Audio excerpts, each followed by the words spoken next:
PTV, we bring you health tech.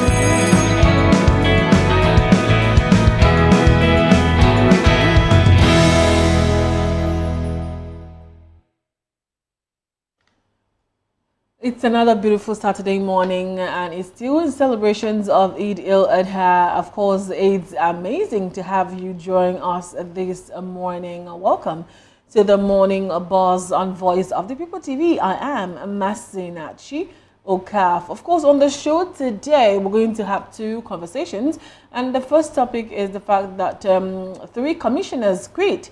15 lawmakers hold ground as Eno joins APC. Also, Edo women forced to deliver in darkness as Sabongida Ora Hospital collapses. That's quite a devastating story. But of course, these are the major topics of discussion for today. We also have other interesting trading stories. But before we proceed, kindly click on the subscription button. Of course, on YouTube, we are at Voice of the People TV. And other social media handles like, X and or whatnot, we are at VOP TV Live. Also visit our website, www.vop.ng for fresh and trending news.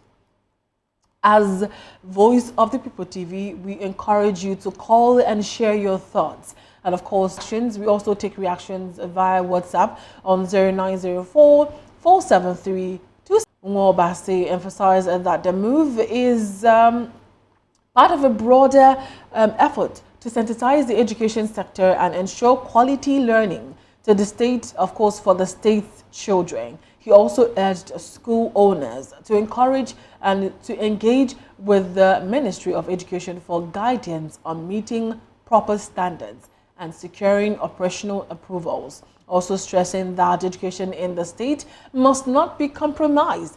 To further boost infrastructure, the commissioner revealed that the government is constructing 39 new classroom blocks for secondary schools and, of course, 36 for primary schools, 2 in each of the 13 local government areas. He added that the new 42 classroom model has also are nearing completion, hopefully, and signing a commitment to long-term educational development in Ebonyi State.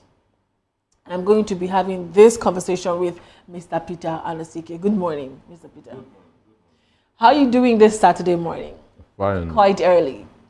And rainy night and drizzling morning. I must say. Well, what do you make of the fact that, Ebonyi State, and other states have, clamped down on a lot of schools that do not meet the standard for you to, have a school in the city? Well, for me, it is a good move because education, and I don't mean any harm. Okay.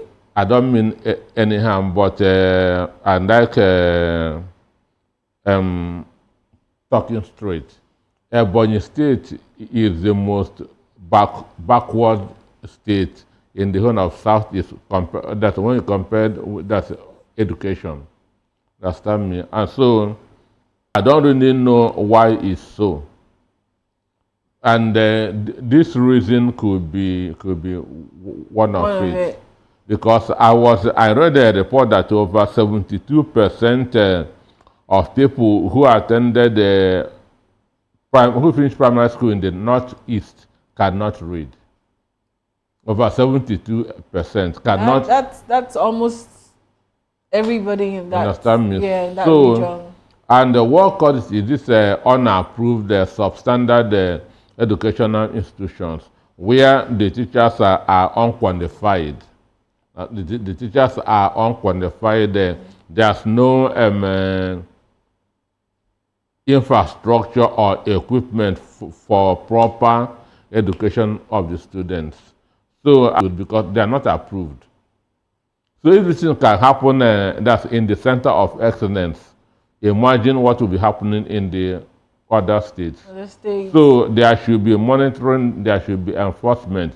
Any school that's not approved. We saw how some schools, wrote their WAEC pretty late, and then we saw a lot of things happening in the education sector in Nigeria, which might be one of the reasons why parents, are having their children in some schools. But then I also know very well that some people take bribes as well. People come, for inspection in schools, and then at the end of the day, some schools that are not of great standard get approval just because they had to, give some money to the persons that came for the inspection and all whatnot. But then we hope that the education sector in Nigeria gets to a better fit. Well, this is where we will, anchor this particular topic, and then we'll also, talk about the fact that 3 commissioners quit, 15 lawmakers hold ground as, of course, the NO joins APC. Stay tuned after this break.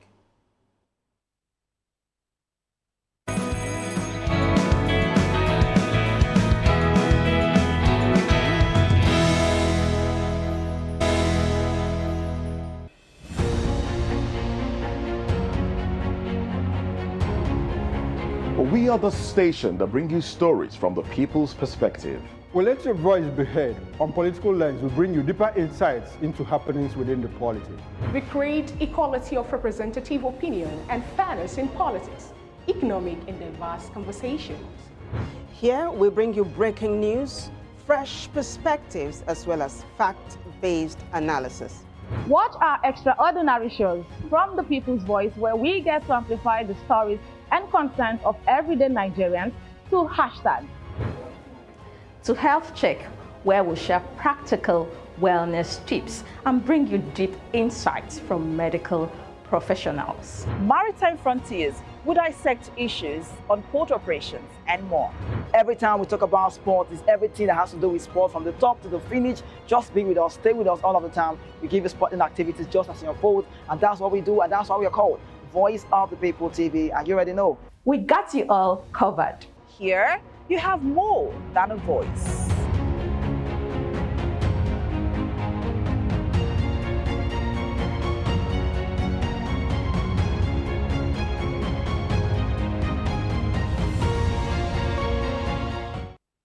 Step into a world where stories unfold, secrets unravel, and dreams come alive. Every story has a legacy. Every legacy holds the power to inspire.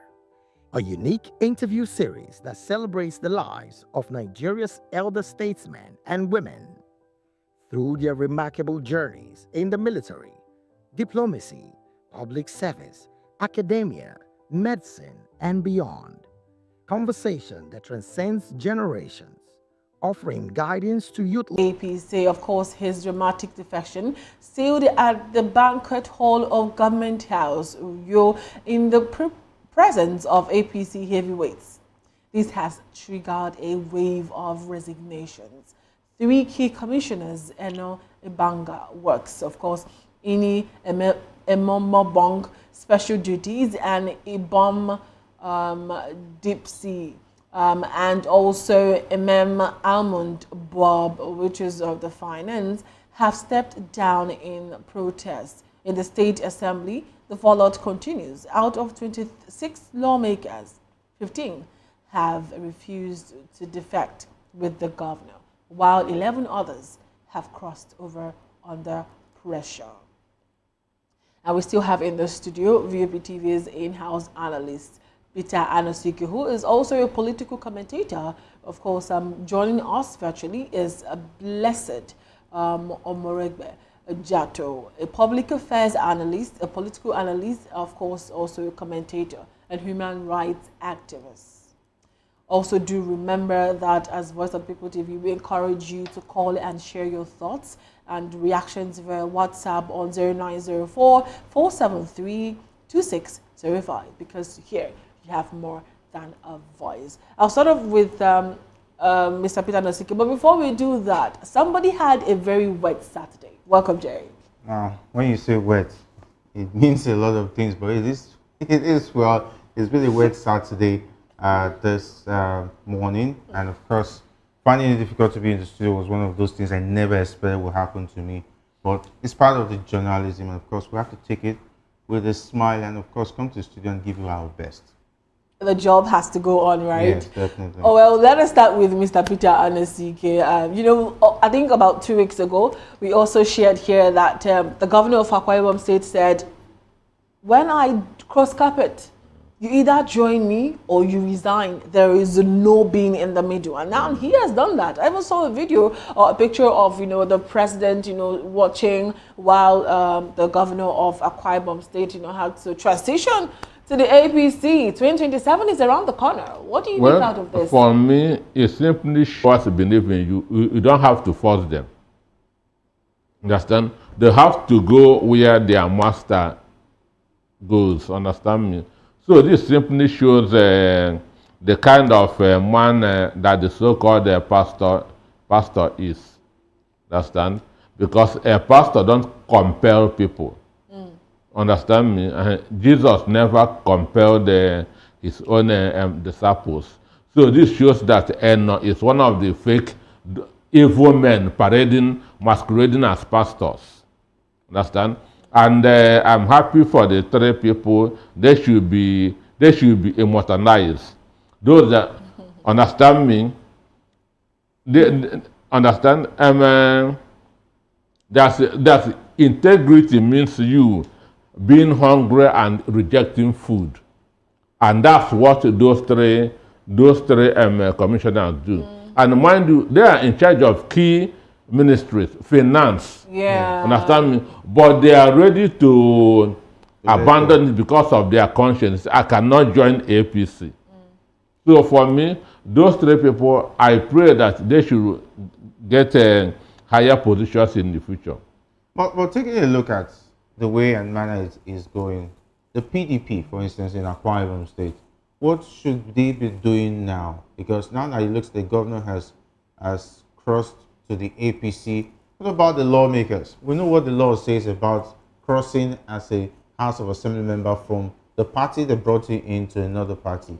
PDP is not showing strength in terms of the way and manner these governors are cross-carpeting, and even the House of Assembly members who ordinarily by law frowns at you crossing from your party that brought you into the next party. But the constitution that talked about defecting to another party did not mention governors. Yes. But it mentioned state houses of assembly. Yes. Understand me? So that could be the reason.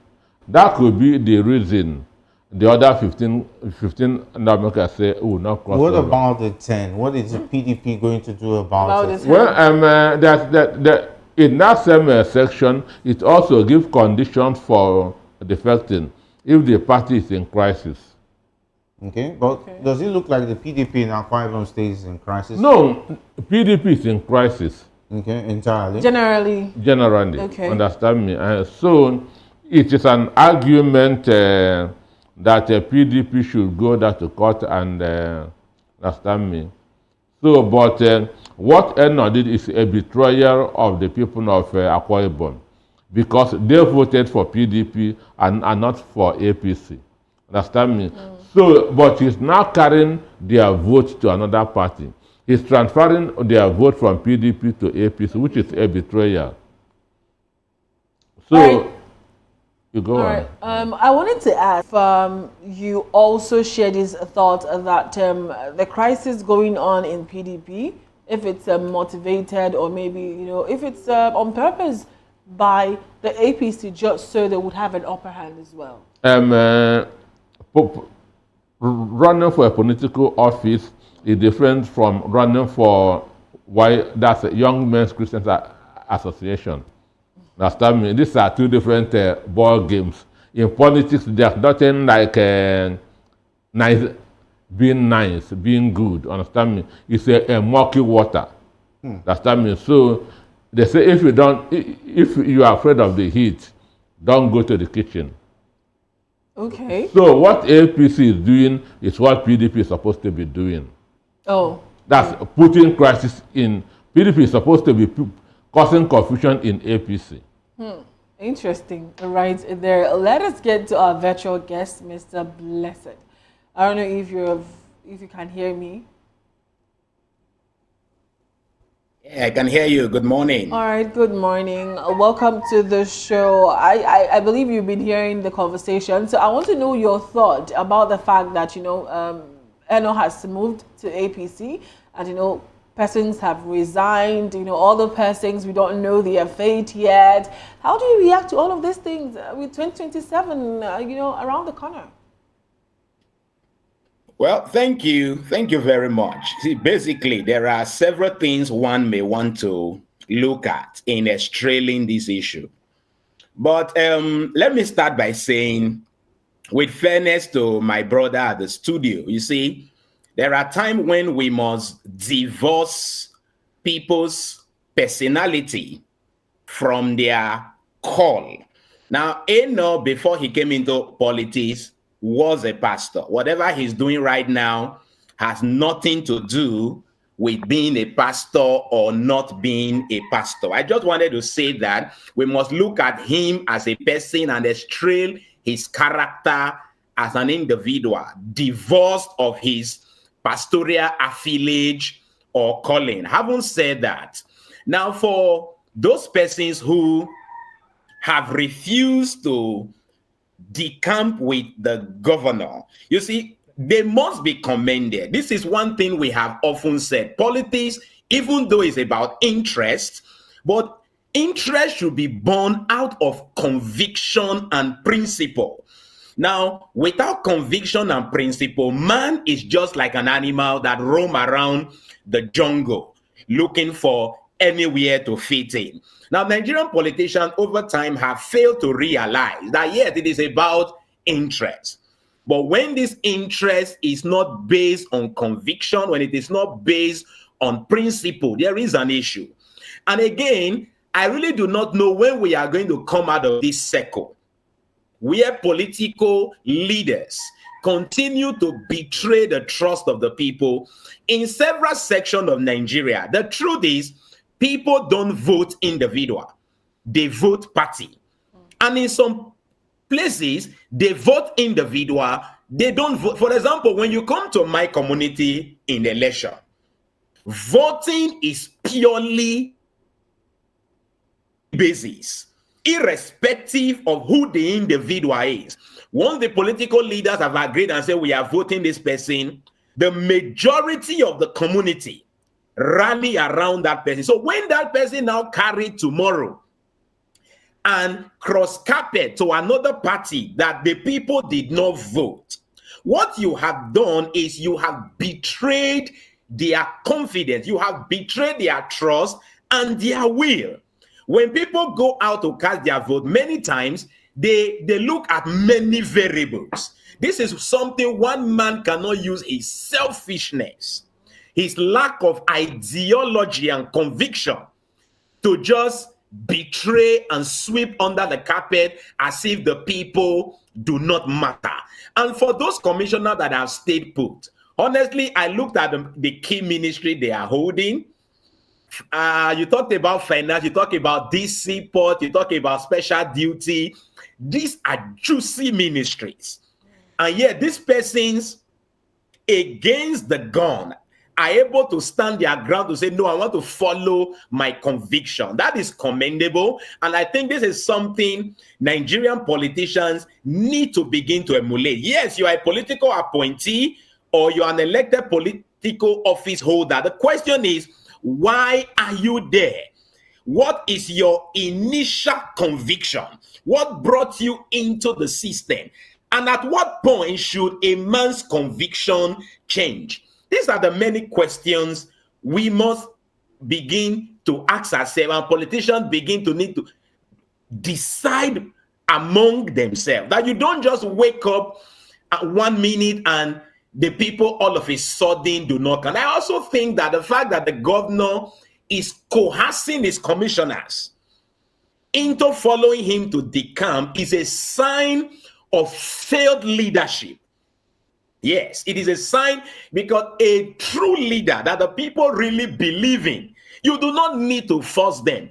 Even if you want to move, they will understand the perspective, the reason behind. So, and that pastor shows a good person. Understand me? That pastor shows a good person. Okay, ordinarily. Why would you but say that? These days, I don't know. I find it difficult to trust people even when you call yourself pastors. So this is appendages that makes people look nice I'm a pastor. Understand me? Yeah, at least people want to say at least you have positive vibes and Understand me? so Understand me? Yeah. So I say that his action has shown that he is a fake pastor. Well, we really cannot call him a fake pastor. When you are coercing people, well, that forcing people to move from it doesn't make him a fake pastor. Candidates, they rejected the candidate of APC and voted for the PDP. Yeah. And on the ballot on that day, it was not his picture that was there. It was the logo of PDP, logo of APC. So what they voted for was PDP, being represented by Eno. So, but he has taken their will, their mandate to another party, which is a betrayal. So for me, I don't know how, for me, they should try and show their anger. And the only way to show their anger is through their ballot papers. Understand me? Their ballot papers. You cannot tell them to go and begin to burn government house or destroy cars. But you just did mention that being a pastor, he has some kind of leverage on the people because he is called a pastor. And then we also know that if peradventure he does pretty well, the people would want to still vote him whether he is with the PDP or with the APC. Don't you see that happen? But if he do pretty well, there's no way 15 lawmakers will not have followed him. Understand me? Well, anything can still happen. Don't you think so? There's no way people holding a juicy ministries will not want to go with him. Understand me? So for me, this is a sign of rejection. You have 22 in your state house of assembly. The majority say no, I'm not following you. What does that tell you? Understand me? What does that tell you? So for me, I don't think that he's loved there by his people. With the example of Edo, which you've always emphasized on, that could be the reason why the other governors are afraid of what happened in Edo not to happen to them. No, and I say so, I'll support Tinubu. Tinubu will in turn support me. So it's a kind of, I rub your back, you rub my back. Is that not the interest of the people? Is that supposed to be, if the elections were to be free and fair, for instance, and people can trust that the umpire would be fair, would these governors be decamping? No. So what's the solution? Because now it looks like the state capture talk about from the APC by chairman, Ganduje. It's going to happen even without going to the ballot. So that means any state can be captured without elections. No, they are capturing the governor, the lawmaker. The governor is the number one citizen. They are not capturing the people. Understand me? If our next vote moves to APC today. Well, Nigerians voted in 2023, and then we saw the aftermath of that in some cities and in the whole of Nigeria as well. So, saying that Nigerians should go and vote, do you even think that they have, faith in the electoral process of Nigeria? Do you see Adeleke moving over to ABC? Well, for me, he is an adult. He knows what is good. Understand? And I know that Oyetonda, who is a minister now, that Adeleke defeated, may want to go for a second term. And he is a Tinubu's cousin. Okay. And it's an off-cycle election, which they can send over 50,000 security men to Osho State. So it is easier to rig an off-cycle election than the general election. Understand me? Why would you say that? It's easier to rig an off-cycle election. Of Edo State? Yes, it's an off-cycle now because off-cycle is everything that's focused on that particular state. Okay. Well, don't you think that the focus on that particular state should even make the rigging, lesser? Because people are focusing on this state and they want to see what would happen in this state. I wanted to, explain further why you said off-cycle elections, get rigged more than, the general election. Now, an instance, in an off-cycle election, they can deploy 40,000 soldiers because it is just one particular state. But in a general election, they cannot deploy more than 10. And this security men are one of the rigging machineries of the federal government. I was hoping you were going to say that they are the ones trying to make sure that The election is free and fair. Well, it seems like they are the rigging machineries of the federal government. Do you have a proof to these? I'm a member of a right monitoring group, ROMG. There's no part of this country that I have not monitored the election. So I know what is happening. Oh, okay. In Nigeria, after TMG, Transition Monitoring Group, which is owned by Festus Okoye, the next is ROMG, which is a right monitoring group owned by Onufemi Adowo. I'm a member of ROMG. Understand me? So I know what they do. I will tell you in each state of the country how election is rigged. Okay. In Lagos State election is rigged at Anomosho. So if vote from Anomosho has not come in, don't rejoice. Understand me? The election in Amwadafi is rigged at Oriade, which is a riverine area. So if you win the whole of First Stack, the whole of Amwadafi, you have not gotten vote from Oriade, don't rejoice. So we know all this. All right, let's move on to Mr. Blessed. Well, I believe you've been listening to what we have been talking about, but then there's something that Mr. Peter Nosike said, that most of the people deployed to, secure the vote and the voters, that they are the ones that make sure that these votes are being rigged. One. And then he also did say that, off-cycle elections get rigged more than the, general normal elections. Do you share that line of thought as well?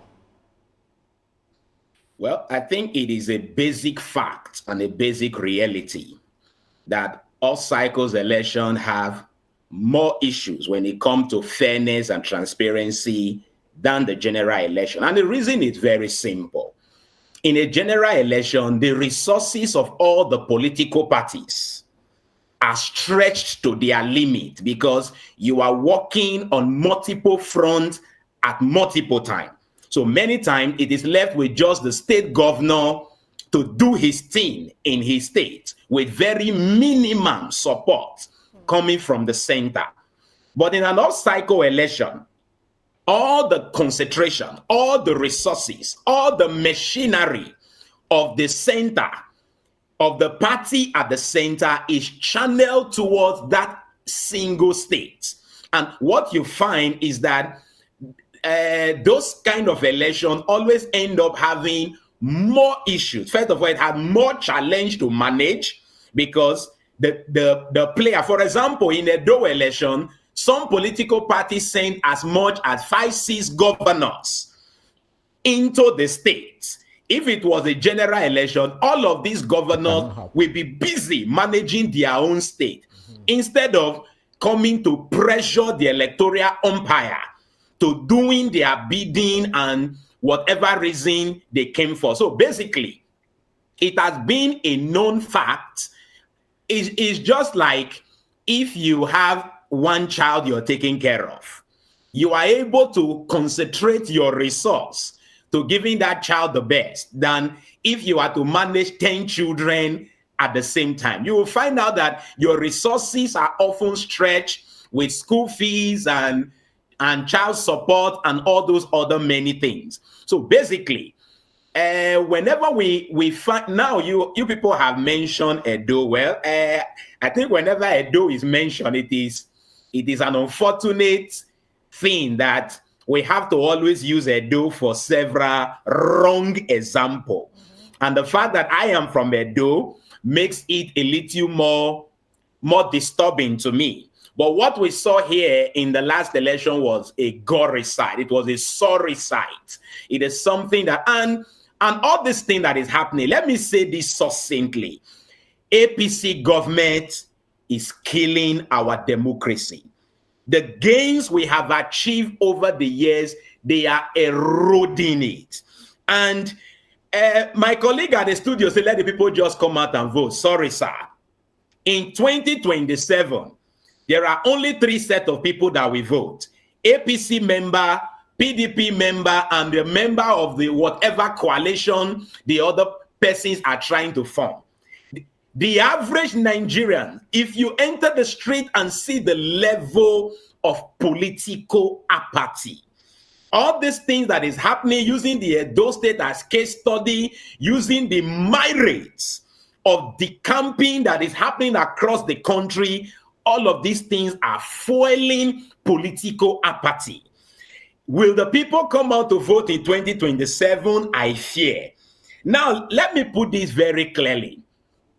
In the whole of Nigeria, I will doubt if we'll be able to get up to 40 million votes coming from the whole Nigeria in 2027. Because I can tell you conclusively with full chest that is only the party members and party faithfuls who are looking for advantage for their political party that we mainly come out and vote. Nigerians are angry. Nigerians are tired. Mr. Blessed, are you trying to say that Nigerians have lost faith in the electoral process in Nigeria? Nigerians have not only lost faith, they have lost confidence, they have lost hope, they have lost, in fact, let's look at this. We all saw the madness that happened in 2023 election.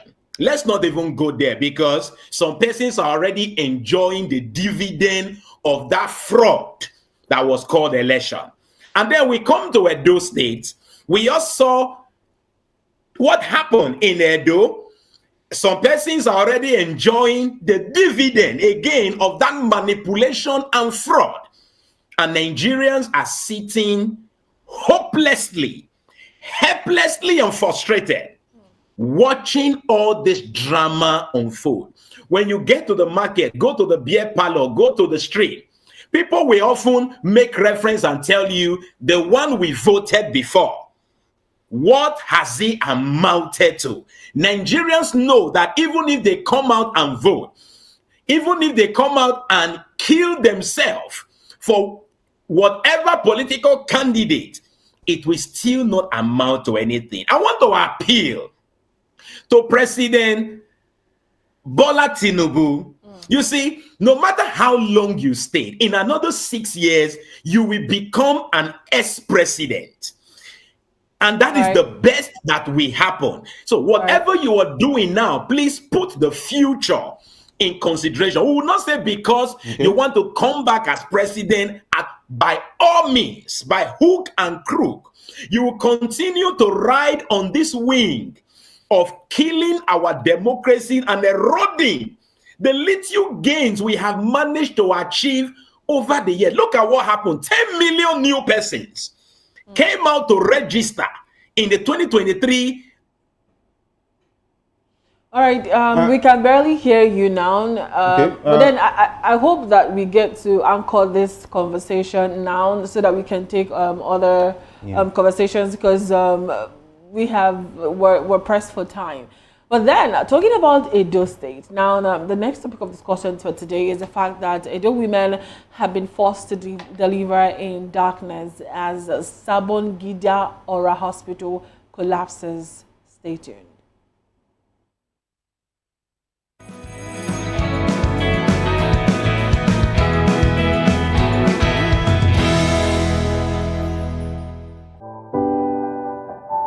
Step into a world where stories unfolds, secrets unravel, and dreams come alive. Every story has a legacy. Every legacy holds the power to inspire. A unique interview series that celebrates the lives of Nigeria's elder statesmen and women through their remarkable journeys in the military, diplomacy, public service, academia, medicine, and beyond. Conversation that transcends generations, offering guidance to youth leaders, diplomats, technocrats, and future change makers. We unveil the wisdom, resilience, and achievements that shapes our nation and the world. Join us every Sunday on Voice of the People Television. Reminiscence, legacies that leads the way, stories that lives on.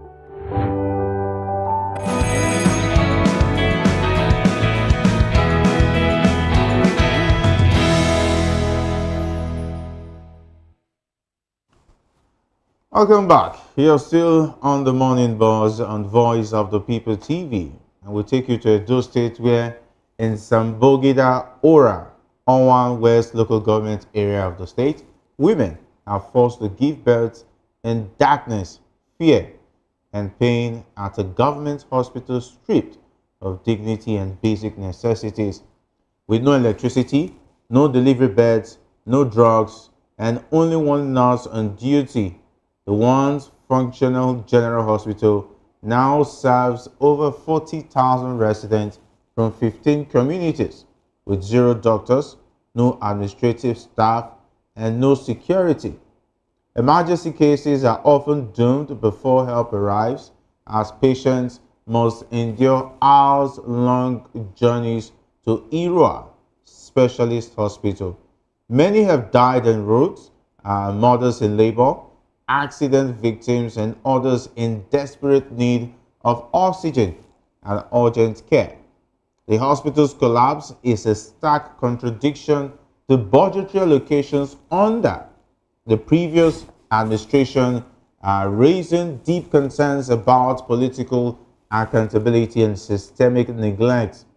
What makes the situation more alarming is that this hospital sits in the hometown of the current Speaker of the Edo State House of Assembly, Honorable Blessing Agbebako. If such a politically visible community can be this forgotten, the fate of more remote villages is unimaginable. Residents are now calling on Governor Monday Okpeholo for urgent intervention. Health, they insist, is not a privilege but a right and one long denied. Still in the studio with us, we have Mr. Peter Nosike, the VOP TV and our analyst, the political commentator. Of course, still joining us virtually is the Blessed Omorigbe Jato, and definitely from Edo State. And of course, remember that as Voice of the People TV, we encourage you to call and share your thoughts and reactions via WhatsApp on 09044732605, because here your voice matters and it's more than just a voice. What more to say about Sambogida? I visited that community, or would I say a town. It's a developed town. I remember, I think Afuze is not far from Sambogida. I used to have friends because I schooled in Edo State, and of course Sambogida used to be a pride. I think our principal then was also from Sambogida. So it's a developed town. So for it to have gotten to this level means that there is something wrong in terms of those who are in charge, from the local government chairman, because Sambogida is a very old local government. They've been developed over the years. For them to have this bad situation, in spite of the government boasting every day that they've invested in the health sector, for a general hospital to be this bad. And for the speaker, I think it's laughable that you are a speaker in a state and your hometown does not have a befitting general hospital, Mr. Nosike. Well, Bible said when things that are not happening before begin that to happen, you know that end is near. So in Nigeria today, women are delivering in darkness. Work have been written in darkness. There's a lot of darkness clouding the country. So we used to refer to the military in government as the dark days of Nigeria history. But in democracy, we're not having darker days. In democracy, we're not having darker days. So when people tell you that that the best form of military government is worse than democracy, I don't agree. I don't agree. So it is very, very unfortunate, and I thank God for social media. Because without social media, we would not have gotten this information. So it could be somebody who has gone there, maybe take his phone and record what is happening. If not, the speaker will not have allowed this thing to come on air. Because it's a big shame on him, it's a snap on him. First of all, being the indigene of that local government. Then it means that the vote, assuming that he was voted in, because I know that APC, nobody in good conscience, nobody in right senses will vote for APC. So assuming that the speaker was voted in, if not through the way Akpabio become a senator, understand? It is a waste of vote by the people. So I thank God for social media that this thing has now come on air. It was like when somebody posted the hostel of schools in Abia. Yeah. You remember? Yes. It forced the governor to go and start taking action. Yeah. So I feel with this thing now, the speaker will want to do something about it. So I believe this is more like Nigerians taking the government, accountable Sure. everything happening in the country. Sure. All right. All right. Are you going to anchor that there so that I can ask Mr. Blessed? Seeing that he's from Edo State, and that is the reason why I wanted to ask him this question, Mr. Blessed. How do you feel that your people are giving birth in darkness? And in the past years, I was reading an article. I saw that in 2022, 2023, Edo State have gotten about billions of naira to take care of the health sector in Edo State. And then we're still having, things like days, people giving birth in darkness or whatnot. How do you really react to that? Well, thank you for putting me on the unfortunate hotspot Right. where that was the intent. Where I have to speak about my state. But however, because I am not a political appointee, I will want to look at the issue a little more sincerely. First of all, let us not take Edo State in isolation. This is a Nigerian problem. And having said that, why did I even call it a Nigerian problem? Across Nigeria, politicians concentrate on the city capital. When you go to the interiors, when you go to the rural area, in many of these places, it is a sorry sight. In the same thing, let's now come back to Edo. It is not just Sabongida Ura. It is in several parts of Edo. It is not also only about the health sector. We also have that in the educational sector, where schools are renovated, there are no teachers, and in some cases, even this renovation is just building, there are even no furnitures. In the same thing, I currently work in over 50 communities in Edo and Delta, my organization speaking. Now, I can tell you for free that in several of these communities, the situation is the same. And why is this happening? Now, there are three things we should look at. First of all, let's isolate Sabongida Ora. Why is there currently no doctor in that place? This will bring to mind the fact that there were doctors in that place, and now there are no more doctors. We will also now begin to look at the evil that is happening to our country, where people are massively abandoning the country in search for greener pastures, and most of these persons are our expatriates, our qualified personnels, our persons that serve essential services to community. They are abandoning the country, and this is what accounts why you find these lapses in when you begin to hear there are no doctors, there are no, and all of that. And again, fairness, the last administration spent heavily renovating health centers across the state. In fact, most of these, including the one you just showed, is probably one of such health centers that were renovated by the past administration. But government is continual. We have often given the excuse, this government just came, they have not settled, their feet is not on the ground. For God's sake, it's now more than 6 months. We expect that this government should be able to pick up certain things from where the other governor or the other government left off. If the other government renovated schools, renovated health center.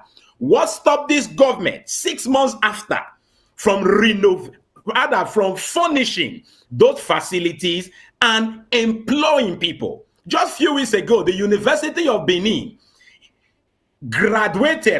inducted another batch of doctors. And I begin to ask myself, if our university is churning out doctors every year, and we continue to hear a case of no doctor in this facility, I will now begin to ask myself, what went wrong? Where is the gap coming from between the numbers we are churning out and the vacancies we are seeing everywhere? I just think not just Edo State government, but governors across the state, they should sit up and wake up to their responsibility to know that you don't just abandon certain projects, certain initiative because it was started by another political party.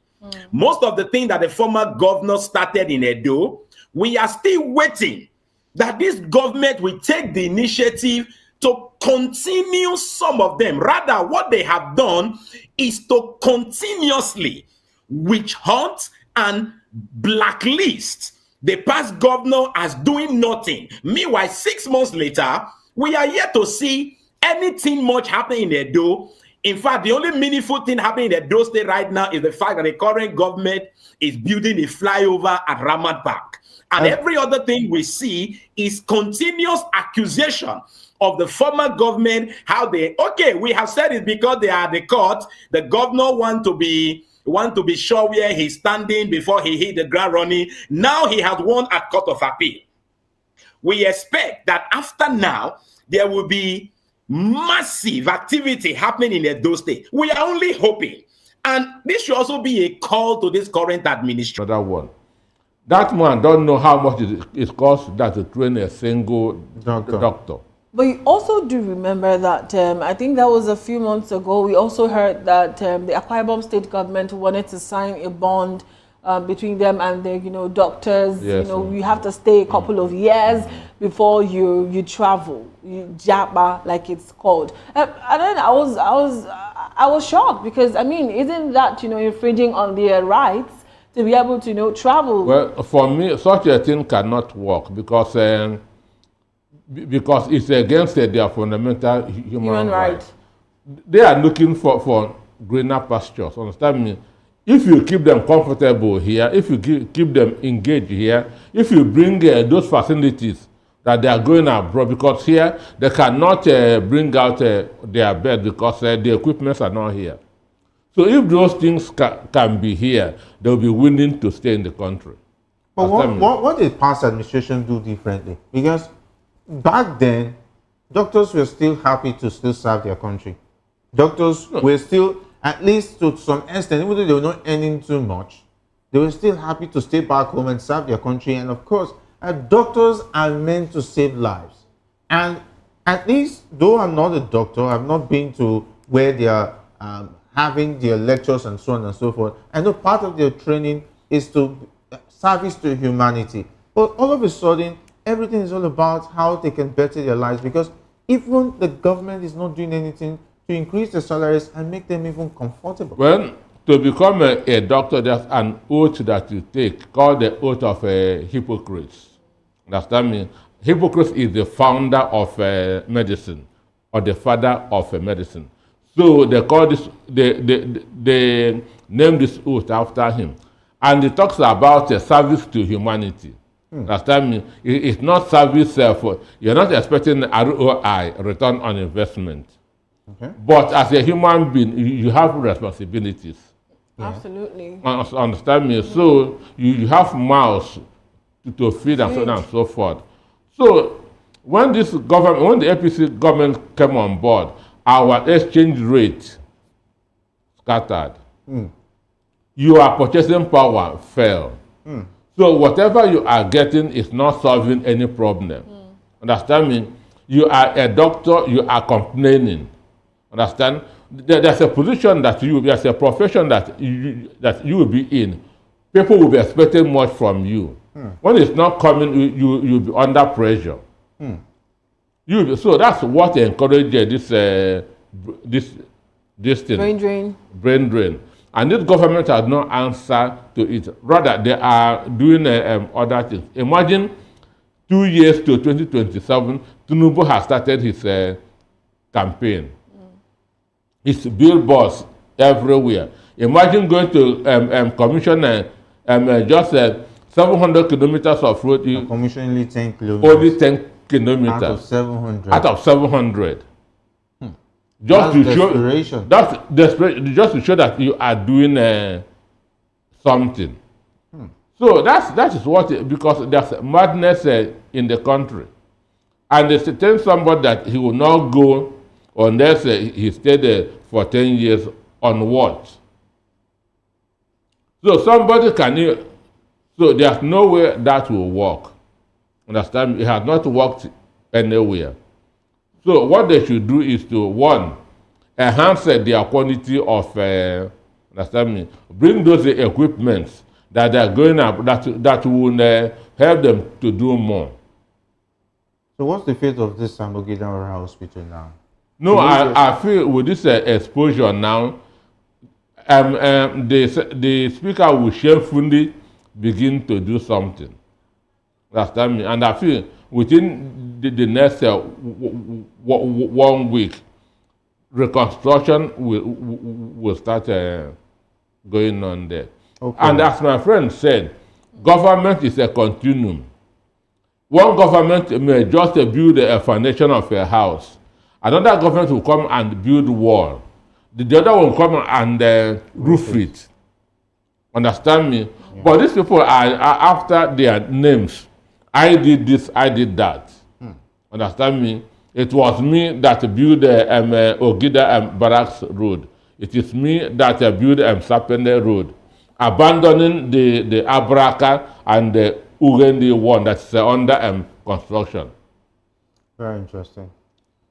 Okay, and we hope that the people of Samogida will start having doctors maybe very soon as these things. Let us start with putting electricity there first of all. All right, well, our producer just told us to go back to the banter that we were meant to take earlier about the Igbo marginalization. Well, of course, we have Jerry here now and Mr. Peter Anosike as well. But, you know, this story about the Igbo marginalization is basically about a new social cultural group, the Igbo National Union Worldwide, INUW, has attributed the persistent political marginalization of the Southeast region to deep-rooted racism. Speaking at a press briefing in Aba, Abia State, the group accused successive Nigerian government of sidelining the Igbo people in national affairs despite their historical contributions to Nigerians' independence and development. INUW expressed dismay over what it described as calculated exclusion, unprovoked hatred, and indifference to regions' insecurity. National spokesperson Ngozi Obama condemned the growing spate of violence, killings, kidnappings, and rape in Igbo communities, allegedly perpetrated by criminal elements posing as headsmen. He criticized the federal government for abandoning its constitutional responsibility of citizen protection, urging communities across the Southeast to organize a local vigilante groups to defend their territories and restore food security through safe farming practices. Echoing this stance, National Secretary Sir Justin Onyenso emphasized that INUW was founded to defend Igbo interests and reposition the Southeast in Nigeria's socio-political equation. He called on the Igbo across the country to rediscover their cultural identity, strengthen community resilience, and leverage their industrial spirit to demand justice, unity, and equitable representation in the Nigerian Federation. I think this issue of marginalization is being flogged every day and every now and then. But taking a look at this broadly, headsmen are attacking every community. I think it's not peculiar to the Southeast now. I think it's just of recent that it's becoming an issue that's been recurring, most especially in Enugu, if we want to look at it that way. And it has become something that has to do that Nigeria is suffering from the influence of bandits and terrorists from the Sahel region who have been driven from other West African countries and so on and so forth. I think it's a national issue, and it should not be peculiar to only the Southeast. But Mr. Nosike, I don't know they are if you talking share... about marginalization, not just security. Okay. That means security is a universal thing, even in America. Insecurity. There's insecurity. So the issue is this, and for me, at the end of the Civil War, Govt declared what they call the 3R: reconstruction, rehabilitation, and reconciliation. Okay. Understand me? That's of the Igbos to the Nigerian state. I quite agree that Igbos have been unfairly treated in Nigeria. I agree that Igbos have been unfairly treated, but most people don't know history. Understand me? Most people don't know history. Do you know that if we had a military administration, let's not forget. So that shows you that this thing did not start today. It has been there. It has been there. Govt was overthrown in 1975 because he appointed somebody they felt was an Igbo man, the general manager of then NNPC. That was the reason why Govt was overthrown in 1975. I have a full book on all these things. All right. What would make the Igbos not to feel marginalized? What Do you think having give them sense of belonging? Live and let live. All right, live and let live. Okay, so, well, moving on to the next topic of discussion for today. The tragedy struck near Nnamdi Azikiwe University, Unizik, Oka, on Thursday night, as a male student lost his life after reportedly jumping from a 3-story building at a lodge close to the university's main gate. The incident occurred around 8 p.m., with witnesses claiming the student may have been under the influence of hard drugs. Despite being rushed to a nearby hospital, he was confirmed dead on arrival. Eyewitnesses reported hearing a loud thud before discovering the student's body in a pool of blood. In a disturbing twist, his roommate was also found in a disoriented state, allegedly affected by the same substance, adding weight to suspicions of drug-related causes. Of course, the identity of the deceased remains withheld, pending official notification of his family. The university community is reeling from the loss as questions action having its own consequences. Don't you think a child in 9 when he's 17, you have lost it? That's time people lose children from 17. Yes. When that child cannot be what you want him to be at 17, you forget about it. This is a psychological, this is a behavioral pattern. Following did you say this in trial? Which of the trials? Did his trial? Yes, to the United States. What could NDLEA to nip this in the bud, to make sure that students don't even have access to those drugs? Because, for instance, as little as 12-year-olds now have access to drugs. They go to drug rings to buy drugs, and nobody stops them. No questioning, no ID card, nothing. It's been asked.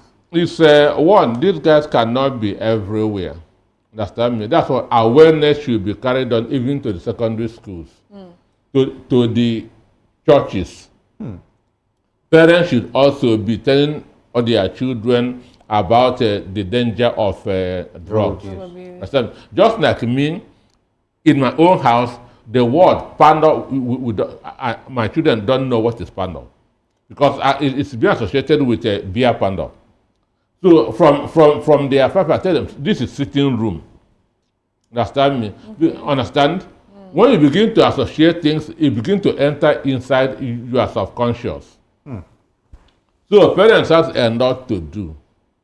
Understand me? And a parent cannot be smoking cigarette in front of his children and tell his children not to smoke. Cigarette. So it all starts from the home.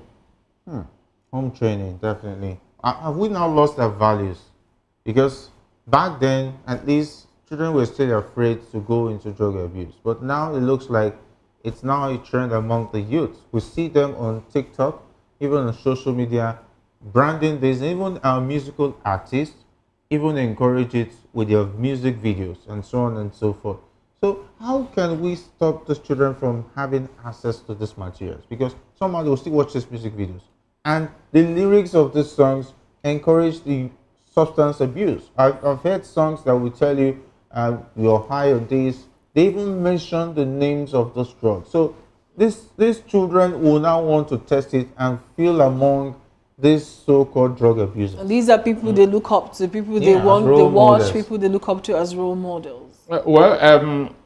Parental upbringing is important. That's what is called guerrilla marketing. And this is what these drug companies use, guerrilla marketing. An instance, if you watch some cigarette adverts, they'll use an old man taking cigarettes. And at the end, they'll say, smokers are liable to die young. Meanwhile, you are advertising an old man. Do you understand that? Okay. So if smokers are liable to die young, the old man that is smoking has not died. So that is deception. And that's called guerrilla marketing. Understand me? That's you are sending a different message while you are doing a different thing. All right. So sensitization is very, very important. Parental upbringing, churches should try to do enough. But right now, because of the poor economy, children are not being raised by their parents anymore. All right. They're being left to the streets to raise them? No, maybe nannies. By their teachers. And teachers too. All right. Well, that's a very sad one, and we hope that Nigeria can only keep getting better. Thank you so much, Mr. Peter Anosike, for being on the show with us today. Thank you for having me. All right. Also, thank you, Mr. Blessed. We lost you right there to the network, but we hope to do this again next week, Saturday. And of course, this is where we'll anchor the show for today. More programming comes your way, so keep watching Voice of the People TV. I am Masenachi Okafo. I'm Jerry Opie. Have a great weekend.